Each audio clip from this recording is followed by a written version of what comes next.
Momento de revisar lo que titula la prensa internacional y por ello me acompaña en el estudio mi compañera Marta Moya. Marta, buen día de viernes. Feliz viernes, por fin ha llegado. Bueno, vamos a abrir nuestra revista de prensa con medios independientes rusos que nos hablan de las elecciones presidenciales en el país. Sí, Valentina, y vamos a empezar por el medio Medusa, que nos titula hoy una simulación bien diseñada. Nos habla este artículo de que conocedores del Kremlin hablan con Medusa, con este medio, sobre cómo van a desarrollarse estas elecciones presidenciales, que recordemos han empezado ya este viernes y se alargarán hasta la tarde del domingo 17 de marzo. Según los analistas, los expertos del Kremlin, estas elecciones se basan en tres pilares fundamentales. El primero es que se espera que Vladimir Putin gane las elecciones con más del 80% de los apoyos, un poco más del 76% que obtuvo en el año 2018. Por otra parte, la segunda clave es que el opositor, no tan opositor, Vladislav Davankov, quedará en segundo puesto, un opositor que ha utilizado una narrativa, una retórica más suave con Ucrania, pero que se mantiene dentro de los lineamientos del Kremlin. Él podría sacar, nos dicen los expertos del Kremlin, o dicen mejor dicho a Medusa, entre un 6 y un 7% de los votos, algo que la administración de Putin considera textualmente aceptable. Y la tercera clave es que si bien la muerte del opositor Alexei Navalny, dicen los expertos, fue muy negativo para el círculo de Putin, pues esto no parece que vaya a ser un obstáculo en las elecciones para el presidente ruso. Los seguidores del opositor, recordemos, liderados por ahora su viuda, están llamados a acudir a las urnas el domingo a mediodía para emitir un voto protesta. Por otra parte, hemos destacado un artículo del Moscow Times, también independiente, que titula hoy: Rusia atrae a los votantes con obsequios el día de las elecciones. Aunque todo parece bien predecible, como decimos, los funcionarios locales de toda Rusia, a lo largo y ancho del país, están redoblando sus esfuerzos para alentar el voto en estos comicios. Todo porque el Kremlin espera una participación récord. ¿Cómo lo han hecho?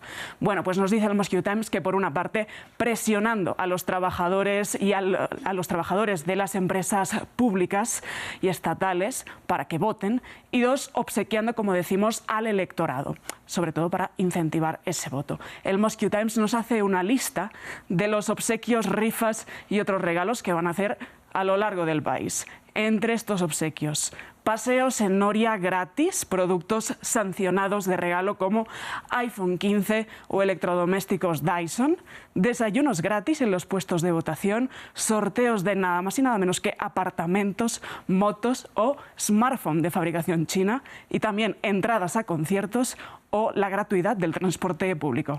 Bueno, pues unos presentes bastante grandes. Sugerentes, desde luego. Bastante sugerentes, Marta. También tenemos los reportes de la prensa que es menos crítica con el Kremlin. Sí, y que por supuesto nos dan enfoques menos sexys, digamos, ¿no? Vamos a empezar por el medio Viedomosti, que nos dice hoy que el Ministerio de Defensa ruso anunció el fracaso de sabotaje en la región fronteriza de Belgorod.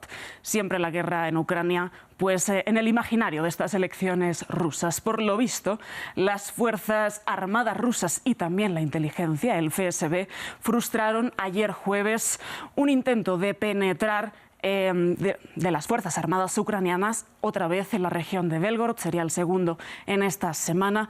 El miércoles, un grupo de sabotaje a la noche llevó a cabo una incursión de 30 personas a 1 kilómetro de la frontera rusa, nos dice este medio.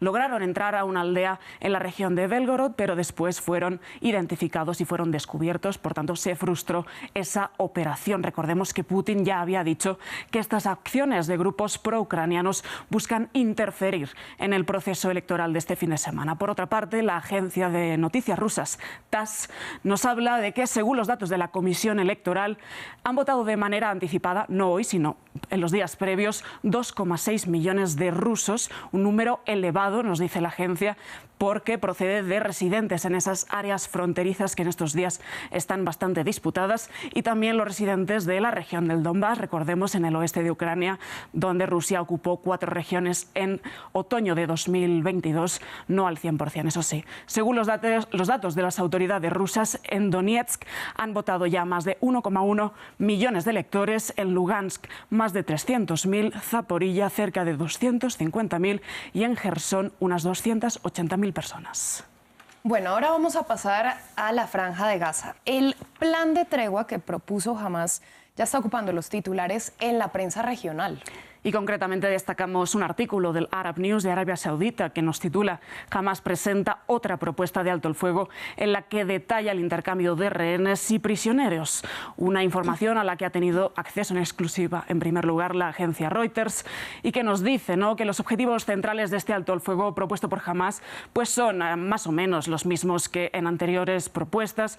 Uno, detener la agresión de Israel sobre la Franja de Gaza, proporcionar ayuda y socorro para la población civil, facilitar el regreso de todos los desplazados internos a sus hogares y la retirada de las tropas israelíes. Sin embargo, en esta ocasión Hamás detalla un poco más acerca del intercambio de rehenes y presos palestinos, entre ellos 100 que están condenados a cadena perpetua en cárceles israelíes, 100 palestinos. Según Hamás, hay que establecer una fecha concreta de alto el fuego permanente, liberar a todos los rehenes, entre ellos mujeres, niños, ancianos, enfermos y también reclutas, y esto acompañaría con la liberación de entre 700 y 1.000 presos palestinos. Después habría que acordar una fecha para la retirada de tropas de Israel. Veremos qué dice Netanyahu sobre esto, pues porque esto choca un poco con sus planes de victoria total o de aniquilación de Hamás. Bueno, y que ya habían hablado de algo que no era acorde con la realidad, sí, según el gobierno israelí.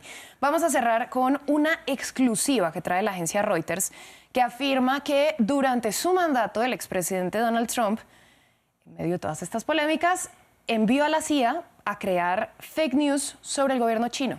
Pues sí, 2 años después de asumir el cargo, Donald Trump, concretamente en 2019, nos cuenta esta exclusiva de Reuters, Trump autorizó a la CIA a lanzar una campaña clandestina en redes sociales para penetrar en esa opinión pública china y ponerla en contra del gobierno de Xi Jinping. Esto lo confirmaron exfuncionarios de la CIA con conocimiento directo de esta información altamente clasificada. Concretamente, 3 exfuncionarios de la CIA dicen a Reuters que la agencia de inteligencia creó un pequeño equipo de agentes que utilizaban identidades falsas en redes sociales para difundir narrativas negativas sobre el gobierno de Xi Jinping, mientras además trataban y filtraban esa información a la prensa internacional. Entre las informaciones que filtraron estos agentes de la CIA es que miembros del Partido Comunista estaban, tratando con dinero negro y lo ocultaban fuera del país, o que la ruta de la seda a China se financiaba con dinero ilícito. Pues Marta, no suena nada descabellado que haya ocurrido. Muchas gracias por esta ampliación. Gracias, Valentina.